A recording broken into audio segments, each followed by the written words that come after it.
So when you say, hey, a government, it should be between a man and a woman, you've already lost, to me, you lost the battle because you're turning to the government.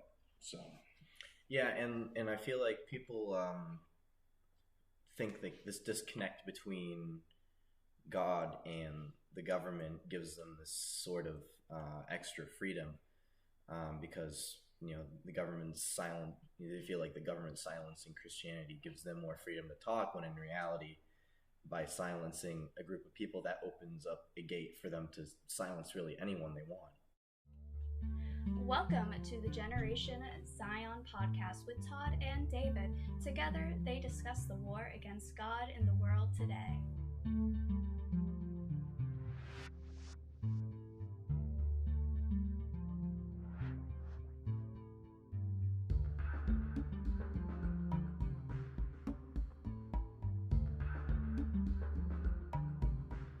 Hello, and welcome to the first episode of Generation Zion.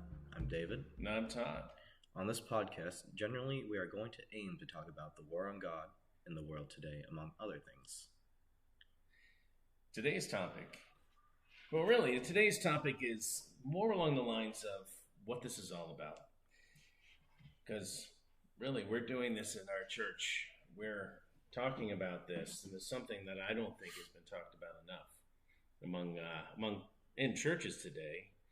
Certainly plenty of podcasts out there, plenty of resources out there, but not a lot is talked about in church, and I think a lot of people are scared of it, to be honest. Right, I've been to a lot of churches in my time. Like, I've traveled a lot with my dad being in the Army and growing up in there. I've been to a lot of churches growing up as a Christian, and no pastor I've ever had ever talks about anything that you've ever covered, and I thought it was really interesting and intriguing. I thought we should get this out there, and that's why we're doing this today. Yeah. Well, I had 4 goals when I started this, and the 4 goals basically are just about what's going on, why is it going on, who's doing it, but the key is really that nowadays the left is they have specific tactics to get people off balance, to get people to overreact. And I hate having to do that, like identity politics and having to label people with names, because it just makes you sound like you just hate the other side. Like, and that goes without saying. Even people on the right some people on the right are crazy. With the Overton window shifting every year, it seems like conservatives nowadays are conserving nothing really. Agreed. I absolutely agree. Yeah, but part of the problem is that I think too many times it's the other side is either Republican or Democrat, and it really is. One of the things I always like to think of myself is, because I've always been independent, never have been a registered Republican or a Democrat, but it's a matter of the left, and it really is the left, and they almost self-identify now as the left. It's interesting too, what you've seen over the years, how it's no longer left and right. It's either you're left or you're far right, and it's always this extreme, ultra, all those type of things. So they have specific tactics, and what I like to go back into history and see the progression of tactics, but also how as the more things change, the more things remain the same, and it's pretty interesting when you really see how a certain group of people have been sort of saying, this is how we're going to be, this is what we want to do, and they've done it. I mean, you got to tip your hat to them. Yeah, and I like to say that conservatives today are just liberals from 5 years ago, with the way they just seem to accept their policies from 5 years ago, basically. And it's really bothersome to me that it seems like no one's picking up on that. I'm sure they are. It's just not mainstream knowledge, really. And I feel like more people should be picking up on that. And as the culture, as politics change, so does the culture. But I'm sure that again, more and more people are becoming less and less aware of these things. Well, I think it goes back to the fact that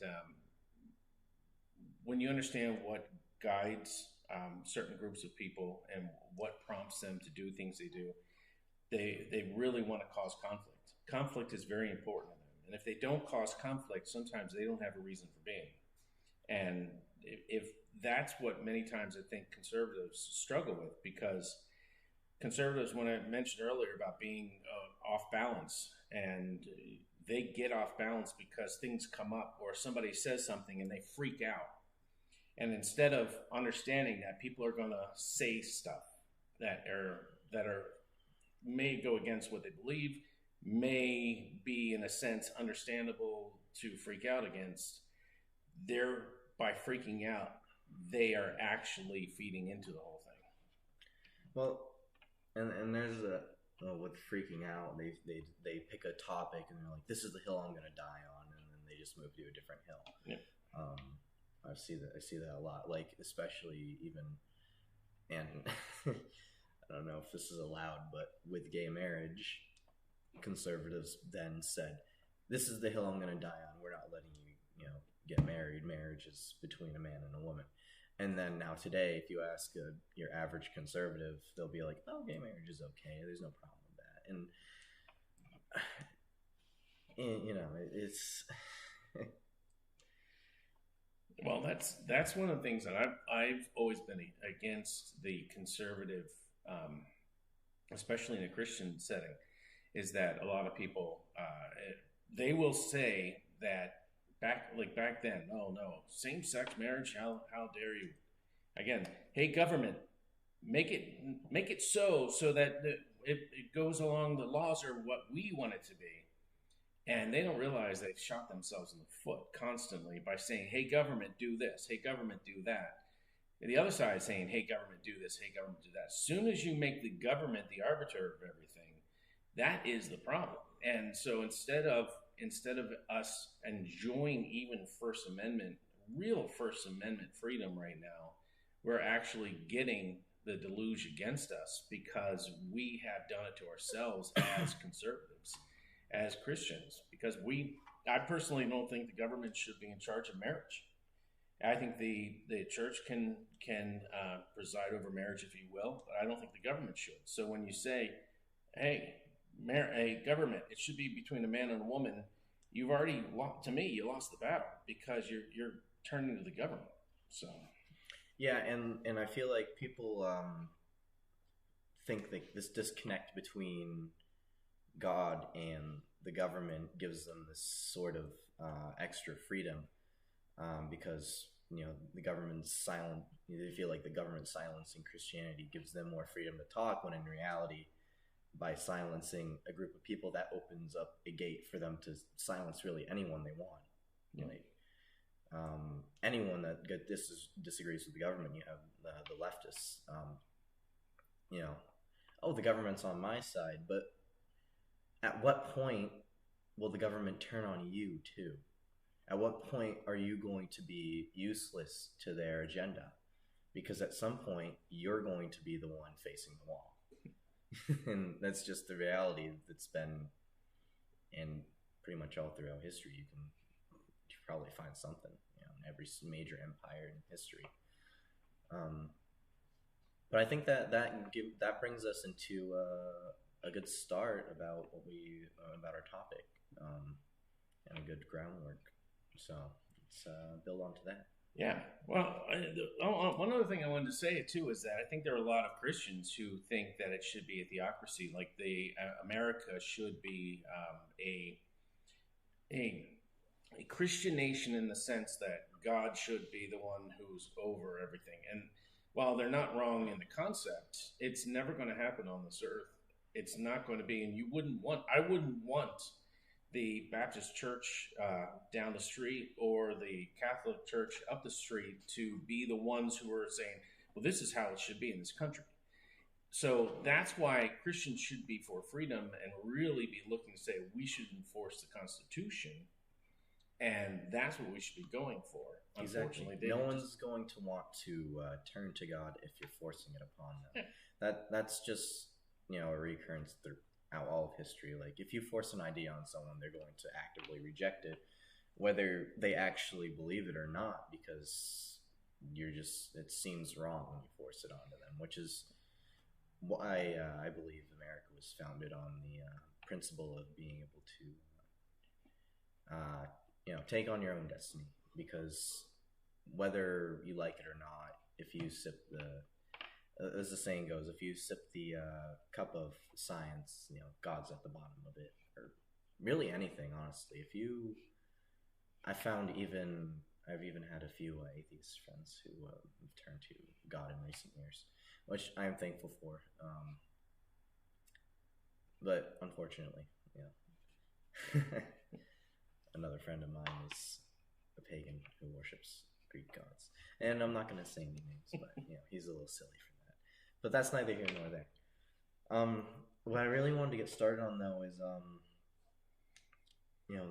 what you talked about in the beginning on the first one. I didn't really get a chance to hear anything of that. Yeah, so the first one we talked about, it was we first started talking about the Garden of Eden and the Tower of Babel. And really, I set that up because it was a matter of understanding that right from the beginning, both of those are from Genesis, and right from the beginning, that is where the war on God started. So it was important for people to understand that right in the Satan right off the bat deceives Adam and Eve and basically says, what God says is not true. And then in the Tower of Babel was an example of man's arrogance to the point where they said, we're going to build this tower so high that we're going to finally make a name for ourselves. And that's when God judged them and distributed them around the world and gave them different languages. But what we started talking about from a perspective of now was going back to Hegel. And Hegel had and it's really, we're going to have to skim a little. So this is not going deep into them. But the idea with Hegel was a German philosopher. He was an idealist. And for him, what he observed in history was that oftentimes opposing forces clashed and new things came from it. So he identified this mechanism, this what was called a dialectic, these two forces coming together, clashing, making new thing. It was later on the words thesis, antithesis, and synthesis were put to it. And that is what is this Hegelian dialectic. So you have one thing, and then its opposite. Thesis is the one thing, antithesis, opposite, clashing together, making the third thing, and that's the synthesis. That synthesis now becomes the new thesis, and another opposite then clashes, and it keeps going that. For Hegel, generally, he thought it was going towards this utopia. After that, it was Marx and Engels who latched onto that and said, well, we don't really believe in this kind of conceptual utopia, a utopia of ideas and man really ascending into some sort of supernatural thingy. But for them, it was all about material dialectical. That whole material dialectic is what they said, okay, that thesis, antithesis, and synthesis happens, but it really happens with everything that's down here on the earth. And it's economics, it's class conflict, but you still have these conflicts. And so for them, everything then moved down in history by these class conflicts. But the thing that they also observed, and again, I'm sort of skimming this, there's a lot more to it, but essentially they said that we can make this happen. We can progress down here. And so for them, it was heading towards the proletariat being on top, and then the dictatorship of the proletariat, and eventually they would get to their own communist utopia. But it was never this kind of airy, there was no supernatural to them. It was very much, there was no supernatural. They were atheists. So it was all materialistic. It was all materialistic. It was all the stuff. Help me understand better. So what you're saying is that basically they orchestrated artificial conflict so they could get to where they wanted. Well, they proposed that you could orchestrate this artificial conflict. You could continue this conflict. In fact, all of history is made up. The mechanism that drives history is conflict. Right, yeah. So war creates technology. So whether you manufacture it or whether it happens naturally, you want that because then it continues to progress. Mm-hmm. And that word progress is actually something that was taken up later on. And so the idea of the whole progressive mentality, the progressives in both sociology as well as politics, that's where they pull that from, because it's all about you need to progress down this line. Only it's more of a horizontal line as opposed to Hegel, which is more of a vertical kind of progression into this utopia that's there. The thing is, nowadays you hear a lot of it put in the way, instead of thesis, antithesis, and synthesis, you see a lot of mechanisms where it is problem, excuse me, reaction, and then solution. And the way that it can often happen is that somebody wants to get to a solution. They want to get to some third state. So they set up a problem, which oftentimes can, for example, either create anger or fear. And then from that fear, that really is a reaction.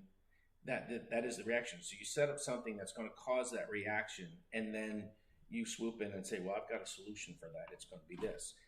And I'll tell you one way that it happened, whether you believe it happened naturally or whether you believe it was manufactured, was during the COVID era. And you had a virus that was there. And then you had that virus provoke a lot of fear among people. That fear was the reaction. And so what you saw were a lot of solutions, such as lockdowns, and you saw masking, you saw the physical distance, and all of those type of things, as well as everything that went with it. But it was interesting after that, where you had people in government saying that this lockdown was a good thing because we could also use this for climate lockdown. We can not lock down that for climate because we're noticing, hey, look, air is better here because everybody's staying inside their home. And you can say that whether it's actually true or not, because no one's going to have the tools to verify that. Right. So aside from whether you believe that there actually was a virus, the coronavirus, whether it was natural, all that kind of political junk that you can get into, and I say political in a very wide and very broad way, but whatever you think of the actual virus itself, it didn't matter. It was used for, again, it was certainly, you saw fear being stoked. You saw fear being stoked up by media, by the government. And what is great about that from their perspective is that if you want to control somebody, you know they can be a mix of truth and whatever else. It could be lies. It could just be natural, letting people's just minds go. But you know that if you stoke up this fear, you know that you can get to control. So if you wanted to, and from this perspective, if you wanted to get to that control part, that's what you do. Is you take advantage of that virus. Well, yeah. Fear is an excellent tool to take control over really anything. And I think for a lot of people, even, you could argue that telling outright lies is would be accepted as truth, because you've seen during COVID, I feel like outright lies were told about the vaccine, like its success rate and among different kinds of vaccines you can take, especially the ones with mRNA. Being experimental, they tried to push this idea that it's 100% effective, it's going to cure you, but even from that, people were still getting COVID after taking the vaccine, which isn't completely unheard of with other vaccines, but they push this idea that it has 100% effectiveness rate, or 90%, whatever you want to say. But the fact of the matter is, people were still getting COVID, people were still dying. And even then, with death, the death rates were exaggerated and lied about, and people just accepted that as fact. Like, I'm not saying that COVID wasn't real. I got COVID. No, I got COVID too. I mean, I believe is COVID. I didn't ever take a test, but not to say no one died from it, but I also never heard of anyone dying from it, and I've heard about almost hundreds of dozens of people getting it. It's like, oh, my mom got it. Oh, my cousin got it, and not once did I hear, oh, they died from it. Like, and that's probably just me. But with all the deaths that they're talking about, you think I would at least hear about one person dying from it. But I didn't, and I can probably ask some random guy on the street, and they'd be like, "Oh yeah, no, I never heard anyone in my family personally dying from it," and it tickles me wrong, Well, not only that, I mean, first off, you don't even have to have outright lies. You can have half truths. You can allow people to misperceive things and not correct them, and you can always use that. Going back to the where it was falsified in ways, my wife had a friend whose mother died, and she actually died from a fall. She fell. She was an elderly woman. She broke her hip. Happens all the time. When you're elderly, you break a hip. For some reason, the hip is the centerpiece of the body that just seems you'll take a nosedive after that. She did. She died. The family got the death certificate back, and it said COVID. She didn't die of COVID. She died because of, like, in any other period of time, she'd break her hip. She died. You'd say, yeah, whatever the complications from the broken hip, whatever they are, it's weird to me still because it happens all the time. But that right there was put on the death certificate. So that was fudged. I saw videos of doctors coming out, and even some of them lost their medical license over this. And they're saying, yeah, no, we're just putting everyone as a COVID death, even though they're dying from this, that, and the other thing, malpractice this, wrong dose that. And they're still, like, chalking it up to COVID, and they lost their medical licenses over that. A couple doctors that posted about, and you never heard about that on the mainstream news, even on quote unquote right wing news outlets that are totally against like COVID and all that. You didn't hear about it. Why? Yeah, well, that's one thing I always notice about anytime there are these big things that happen where it just conveniently happens that solution is put into place. There are always weird things. Weird things happen. And it seems to me the weird things that happen are not just from the fog of, we'll call it the fog of war, but the fog of, of the situation. Because again, nobody knew about this COVID, and the general population didn't know anything about COVID prior to, the end of 2019. But also, everybody's hearing about COVID for the first time. Everybody's hearing about this stuff that's going on. But there's always weird things that happen and things you can point to, say, I don't understand why this. I don't understand why that. I don't understand why, for example, ivermectin was suddenly demonized. Again, I'm talking as a normal, just an average citizen. Why is ivermectin demonized when it was actually considered a miracle drug, about 5-10 years before that? Yeah, and they were saying, oh, this is a drug for horses or something. Right. You can't use it on people.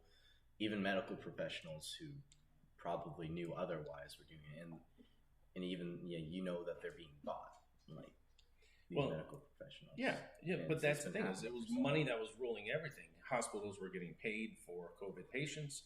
Hospitals were getting paid for that, and it was interesting. Now you see the stats on flu during that period of time, where all of a sudden flu went down. It's like, oh, well, we don't have flu right now. Well, I don't buy, and never did, that there wasn't as much flu going around. It was just like, well, COVID took its place, and there was no flu, and so you'll see these normal flu numbers, and all of a sudden it just drops down to almost nothing.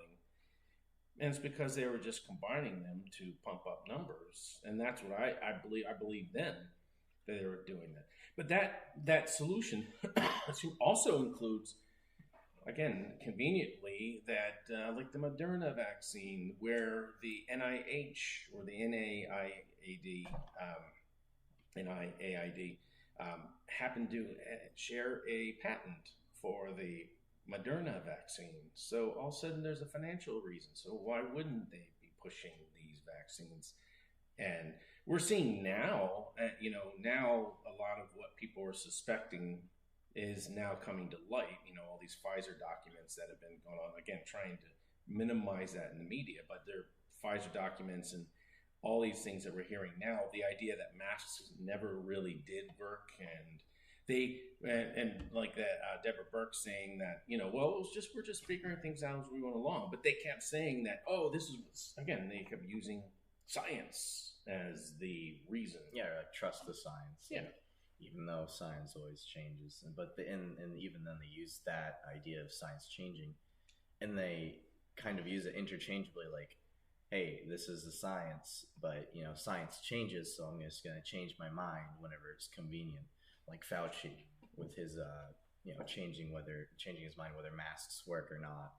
And I remember seeing leaked emails too, where he's like, yeah, masks don't work, and and we're just using it as control or something. It didn't say that exactly, but that's essentially what it was. Yeah, and that's the thing, though, is that during that period of time, the thing that struck me is that they kept having a new bandwagon and then pretending that the old bandwagon never existed. So it was, don't buy masks. The medical professionals need it. Oh, then you definitely have to buy masks. You have to have a mask because that's really doing it. Well, the masks don't really do much. Oh, yes, masks will protect you. Masks will protect you. And every time they flip-flopped for whatever reason, it was never like, we got more information, and it was never about how science is evolving. It was always trying to protect the idea that science was absolute. Therefore, once they jumped on a new bandwagon, the old bandwagon never existed. And it was like, well, that never really happened. Right, and you go wear your mask, and we'll go to our political elite parties, unvaccinated and unmasked at the same time. Yeah. So yeah, go make sure to take your vaccine and your booster too. Yeah, and it was always that double standard that was always involved by really they are the elites. They can do that. They can both afford to do it and they have the clout to do it. But that kind of goes with what some of the other things that we talked about in our church here is that I came up with these categories because the one thing I think is important is that I came up with there are 5 categories, but I'm focusing on 4 of them at the moment. And these 4 are, number 1, the architects. Number 2, it was the henchmen. Number 3, the useful idiots. And number 4, the renegades. Right, and I remember that. Just break it down really quick so we can use those terms without confusing people. So the architects are people who design. They're people who are behind the designing of the any kind of agenda. Now, it could be a good agenda, it could be a bad agenda, but it's the people who are designing the agenda. And in my mind, you can subdivide the architects into the shadowy figures you never hear about, and then the people we do hear about. Fauci, I would say, is probably an architect, although he's the person we see about the other people behind the scenes. Again, people we would never even know about that are people who have, again, a lot of money, a lot of power, and they're the people who kind of stay behind the scenes. But people like a George Soros and his financing the DAs around the country, giving them a lot of money to get in, and then you'll see what those DAs have done since then. That's kind of somebody who I would consider to be an architect. Then there were the henchmen. The henchmen are the people who really are the next rung down. They have a measure of power. They have a measure of money, and they are, in a sense, taking their cues or their orders from the architects. The people who are designing them are sending it down to them, and then they are the people who are sort of in the sense of they're the lieutenants. So they're still brass in a sense, but they're the lieutenants, and they're the ones that are pushing it forward there. And people that I would kind of, I in some ways, I'm trying to figure out whether Fauci was there, but I will go with like a Yuval Noah Harari, because I would put a Klaus Schwab as from the World Economic Forum as an architect, and I would put Yuval Noah Harari as a henchman. He kind of gets trotted out by the World Economic Forum. He is a historian, and he's kind of been, well, he's not their face. He's somebody who's there every single year. He's been labeled as a lead advisor to Klaus Schwab of the World Economic Forum. We can get into that whole thing later on, but other people, like I'd say even like Al Gore. Al Gore, here's the thing about the henchmen can become architects. Henchmen, especially after the architects die off, after the architects they go from being public figures to fading back, that henchmen can then come up and become the architects as well. But they are the lieutenants. So you think it's like a rank system? They can move up depending on how the architects feel. Well, I think it may be sometimes that. It may be sometimes that. It may just be with time. On their own, depending on their position. Yeah, they kind of grow on their own. They kind of. It's not always. It may be somewhat of a corporation where, with time, most people don't stay at the level they do as they start with at a corporation. They kind of keep moving up, but you can move from these different areas when you gain more power and gain more money. You can move right, and not everyone has to be handpicked because there's already these these functions in place that already allow them to climb. When they're selected by other people, whether they're a part of this cabal or not. Yeah. And yet, let's move on to the useful idiots, right? Yeah, so the useful idiots, and you'll see that as things go along, like the useful idiots is the widest category, because the useful idiots, I gave that name. It was a historical name, not a name I gave them. Its actual where it came from, its origin is a little bit murky, because some people attribute it to Lenin, some people attribute it to somebody in the Politburo there in the Soviets early on. Some people have even pointed towards someone of the Nazis. Doesn't really matter, because what this is that these are the people who carry the water for everybody else. These are the people who may believe in what is being said, but they're the flunkies, or they may be deceived. They may be really duped into thinking that they're doing the right thing. And so either way, they are people who are just being used by the people above them. And so there are really a large, wide swath of that. A lot of the activists that you see, a lot of the people who join Antifa, I would put in there, because Antifa is a shadowy thing, but obviously they're coordinators, Antifa. But I would put the coordinators in the henchmen area. Again, Antifa is that weird kind of amorphous group, but somehow they yet seem to all get together at the same time. So there is some coordination you can't see. Yeah.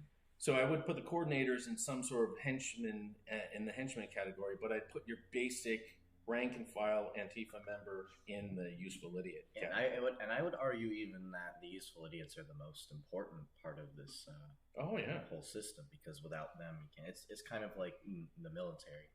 You have your officers, and you have your enlisted, and you have your lower enlisted, and without your lower enlisted, there's nothing you can do. The officers aren't going to go out there, back then they did, but they're not going to go out there and shoot the bad guys. But that's what the lower enlisted are for. But without them, you can't do anything. Yeah, these are just grunts. These are privates. These are corporal. Whatever. Though honestly, since I'm not a military guy, I will my military terminology will wear out quickly. I won't use it quickly. But the fourth category is an interesting category to me as well, and these are the renegades. And the renegade category is this category that's off to the sides, and they're usually, because they're free-thinking, they're very idiosyncratic people, and they may be good people, they may be evil people, but they're off on their own. And sometimes what they do is something that they tend to be, again, creative people, technological people, and I put people like Elon Musk over there, to be honest. I kind of put him over there. Some people think he would be in one of the other categories, maybe henchmen, but I kind of put him over there. But I would also put like Charles Darwin over there, Because I think Charles Darwin, while he originated the theory, or at least he codified the theory of evolution, I think that as you read The Origin of Species, you get the sense that he is a naturalist in the mid 1800s who was honestly trying to figure it out and trying to like do his honest best of figuring out how it all works. And he came up with a theory. He's not fully sure of his theory, even as you read the book. And he understands that in some ways it could be a house of cards, that if something's found or something's not found, it could just all fall apart. But I think the after Darwin, it was his theories, his codified theories were then used in a very specific group of ways. And so you saw, for example, Marx and Engels latch on to those type of things. You saw the eugenicists latch on to that. But I think he himself may be more neutral. And I'm not saying that he's just some good guy. I'm saying that these people could be neutral, could be good people, could be bad people, but they're more focused on what they're doing, their idea, their thoughts. Another person I would put in there who's definitely not a good guy is Aleister Crowley. And Aleister Crowley was a guy in the late 1800s and into the early 20th century, and he wanted to be the wickedest man in the world. He was a Satanist. He wanted to be Satan's chief of staff. And here's the thing. Here's the reason I put him in there as a renegade is while he was an evil man, he wanted to be the wickedest man in the world. He was called that by a newspaper. They wrote an article about him. He was very famous. But here's the thing, and he was big into this weird sex magic, and it was very bizarre when you read about it. And his thing, and that one of his famous books is called the Book of the Law, and in there, this was supposedly dictated to him by a guardian angel called Aiwass, and in there, the famous quote that came from it is, "Do what thou wilt shall be the whole of the law." Right? I've heard that. So that right there is the quote. Now, it goes on a little bit after that, but again, it's part of this whole book. Here's the thing. If he himself, and he died in 1947, if he had just died and nobody really paid much attention to him after that, then he would just be a footnote in history as being some sort of whack job who had a lot of weird sex.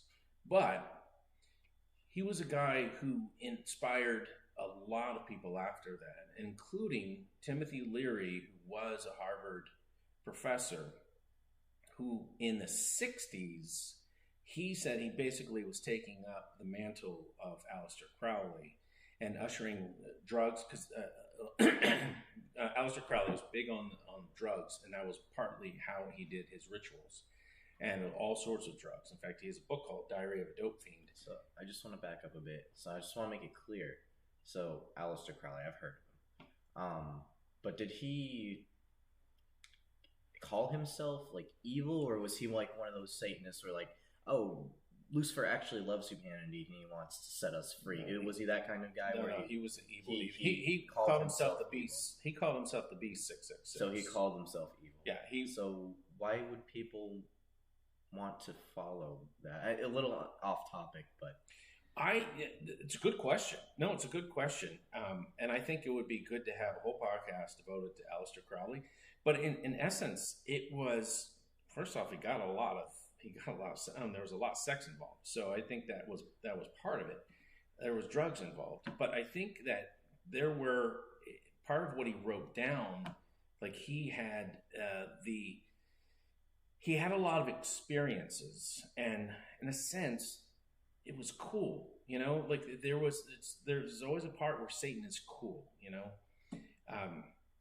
I think here's the thing though, is that he started this the OTO, and it was his little Satanist sect, and part of the people who were part of that, who kind of kept his name alive, again, still would have died out with him at some point.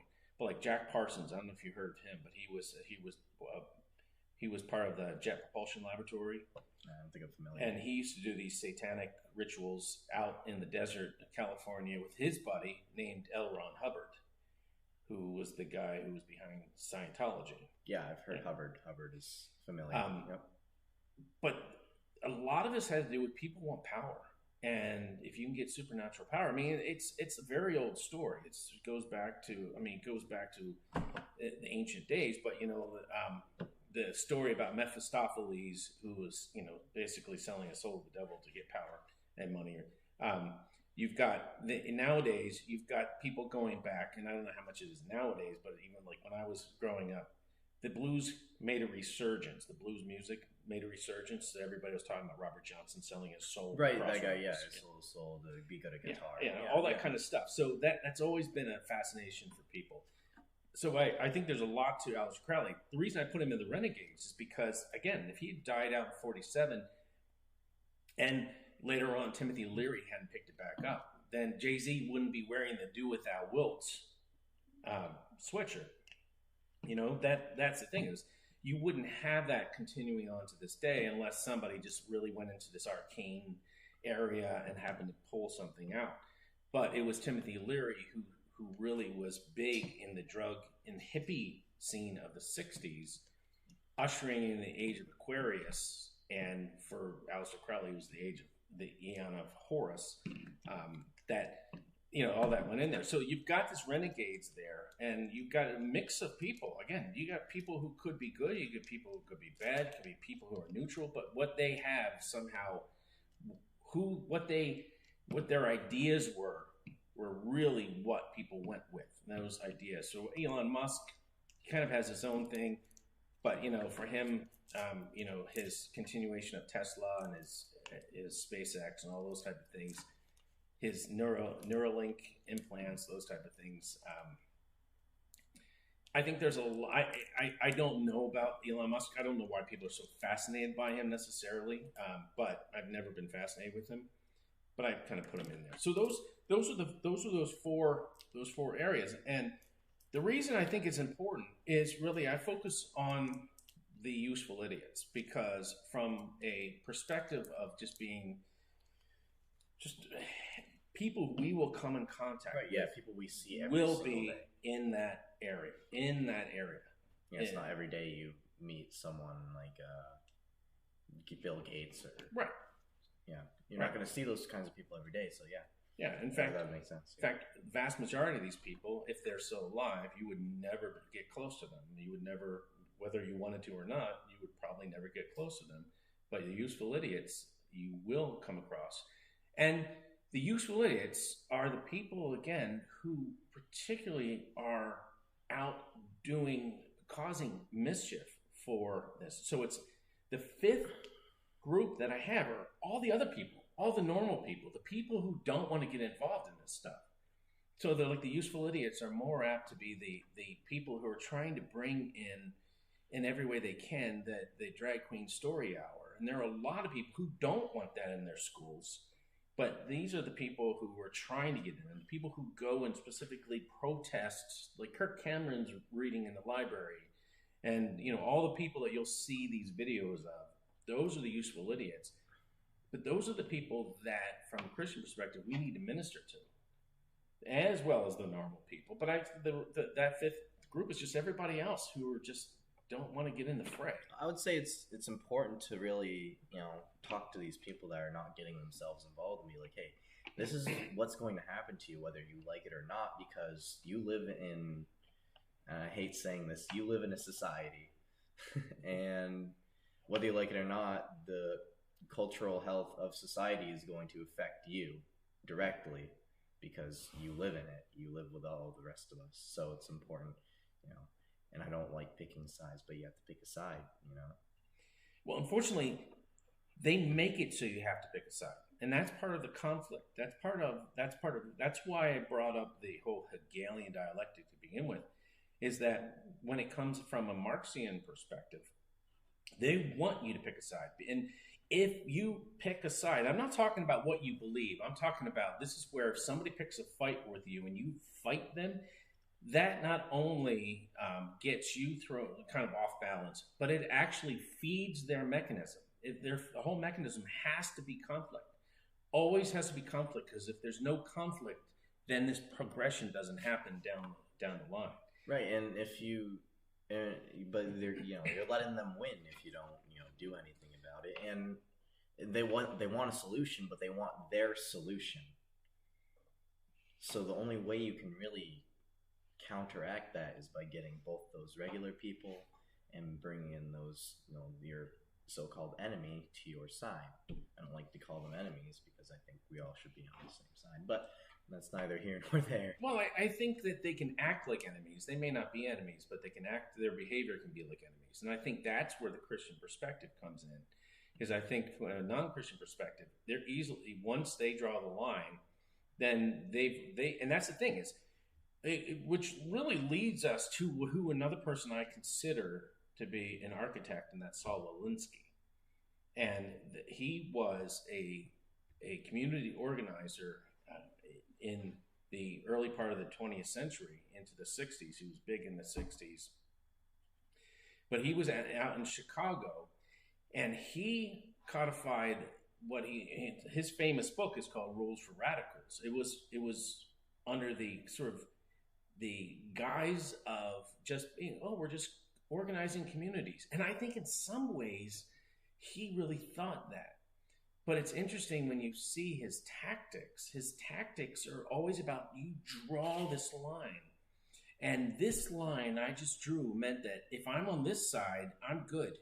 And if you're on the other side, it's not just the opposing viewpoint. You're evil. And that's the key, is that they draw the line so they can proclaim the other side evil. It's not just about having a fair debate. It's not having any kind of thing in good faith.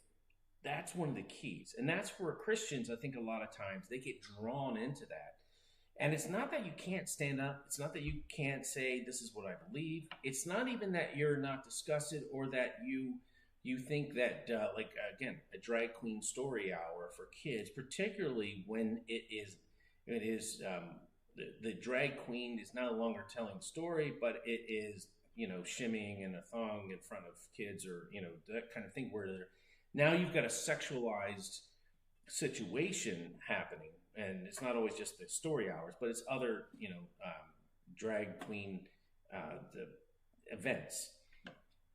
But when you have that, yeah, you may not want to have your kids, but there might be a choice that you can do where you say, I, as a citizen, am not going to, if my library is going to be doing that, I think it's wrong. I'm going to boycott that library. I'm not going to go to that library. I may also be talking with my neighbors and say, look, that thing's going on. But I don't have to necessarily go and protest. Personally, and this is just me, I don't think protests do much. I personally don't think the whole protesting thing does much. And all it does is, quite frankly, I think it tends to just feed into that. Especially the media nowadays, the mainstream media on both sides tend to focus on whatever's going to sell ads. So they will put up whatever is the most salacious type of video so they can get your clicks, they can get your views, they can sell ads. So they're not going to necessarily process it from either a logical or a moral viewpoint. They're going to just do whatever, and that's both sides. I think it's pretty much just mainstream media. Right, and that's when you protest, I think on the left, it just causes mischief, and then nothing comes of it.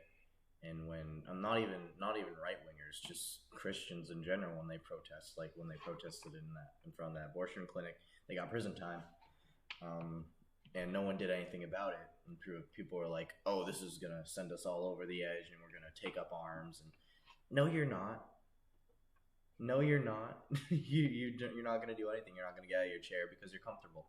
And that's the problem with people today. They're too comfortable. And as soon as that comfort disappears, then maybe something will be done. But as long as this comfort is still there, and as long as we can sit here in this room without the fear of being, no-knock raided and shot, no one's going to do anything.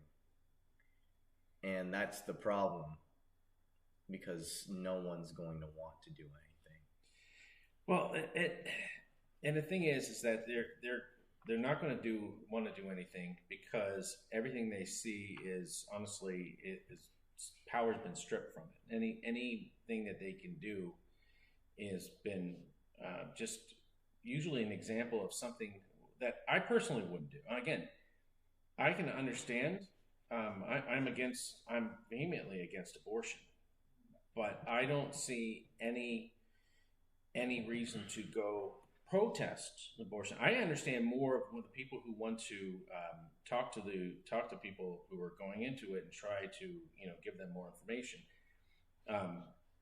But the idea of protesting to me rarely does anything, and so I'm just not. And again, this is my own personal thing. It's not something I think everybody should not protest. It's if you want to protest, knock yourself out. But I personally don't think they really do much. I think protesting is really just virtue signaling.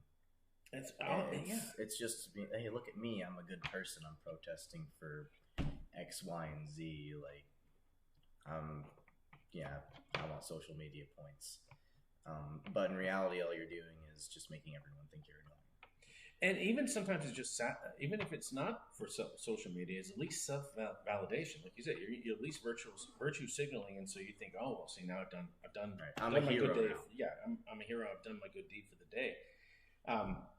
The thing is about Saul Alinsky, and I think this is what you'll come across, and this is why I want people to understand this, is that his tactics, brilliant tactics, by the way, they're brilliant. I mean, I do think he was brilliant at what he did, but this is his 13th rule. It says pick the target, freeze it, personalize it, and polarize it. And when you do that, you are, first off, that's where they always need something to be personalized. They have to find somebody.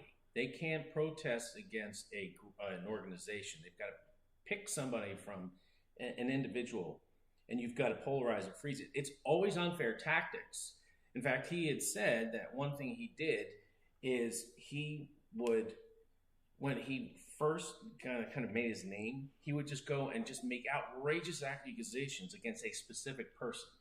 And he knew that they were outrageous accusations, and that got his name out there. And he also, when he chose somebody that he knew that other people would like, somebody they didn't like, and even if it's somebody they didn't like, maybe he was just a representative of a thing they didn't like.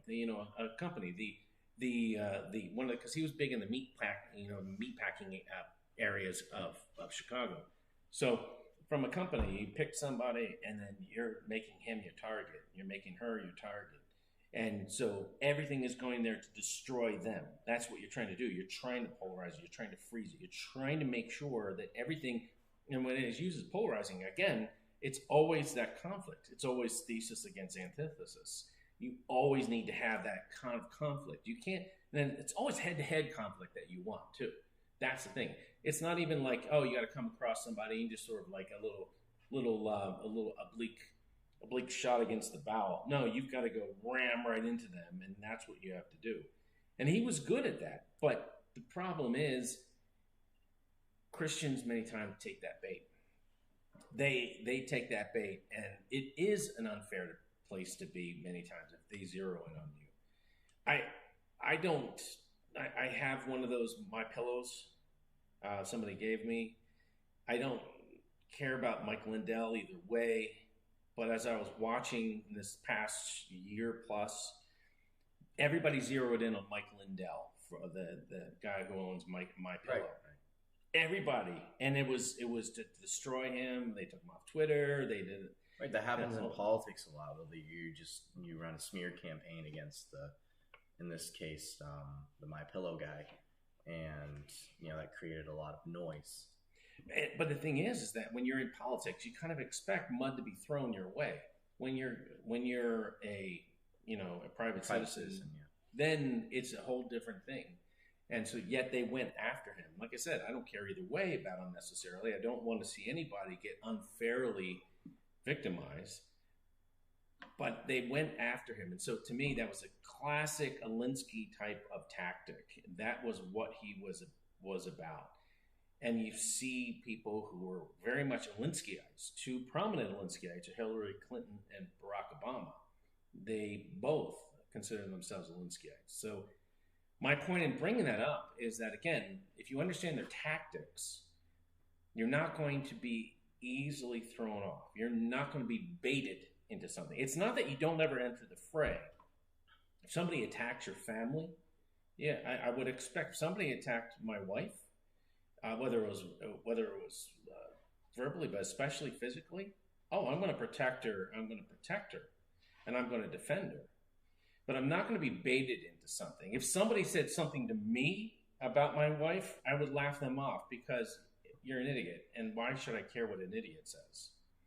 If somebody goes after her directly, then yeah, I'm going to defend her, and I think you should. So it's not about being weak. It's not about even a place of weakness. It's about understanding that as soon as you get baited into something, that's weak. That's the place of weakness. And as soon as you take the bait, you've lost. It doesn't matter how many facts you have. It doesn't matter how eloquent you can be. It doesn't matter how loud you can be, how big you are, how many guns you have. You've already lost. And so that's what I want people to understand is that if you understand what they've been doing along the way, you understand where they're trying to go, you can prepare so that you're not even baited into that whole fray that you don't need to be a part of. You might get sucked into it beyond your control, and then you have to deal with it after that. And that's something you can process, but as soon as you get baited into it, boom, you've lost.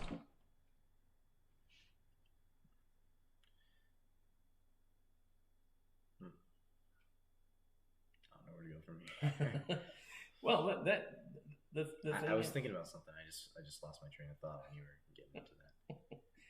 But here's right. I was gonna say, you said Hillary Clinton, and every time someone says Hillary Clinton now, I immediately think of Epstein, and that's I just want to make a little note. That's something I'd like to talk about later. Is just Epstein in general, and, his suicide and alleged suicide, and all of his client list, and about what was actually going on that island.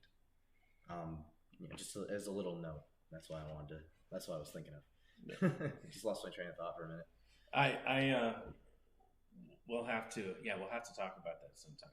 But you know what?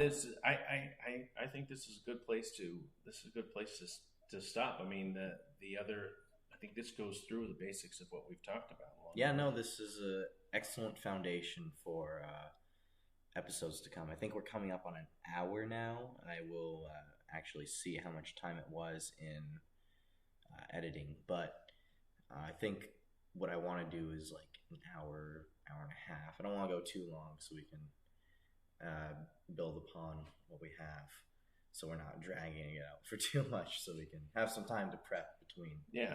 Well, I think an hour is usually is often good. I have no problem, however long it is, as long as people want to consume it. Then whatever works.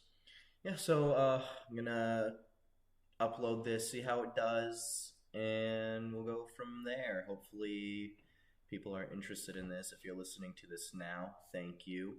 And we will have more in store for you later. Tell your friends, tell your mom, tell your dad, tell your enemies, tell your atheist friend, tell your atheist enemy. And we will, we'll have more later for you. We don't really have a proper outro or anything. But we'll figure that out as we go. All right. Thank you for listening. This is Generation Zion. And thank you for listening. Bye-bye. Bye.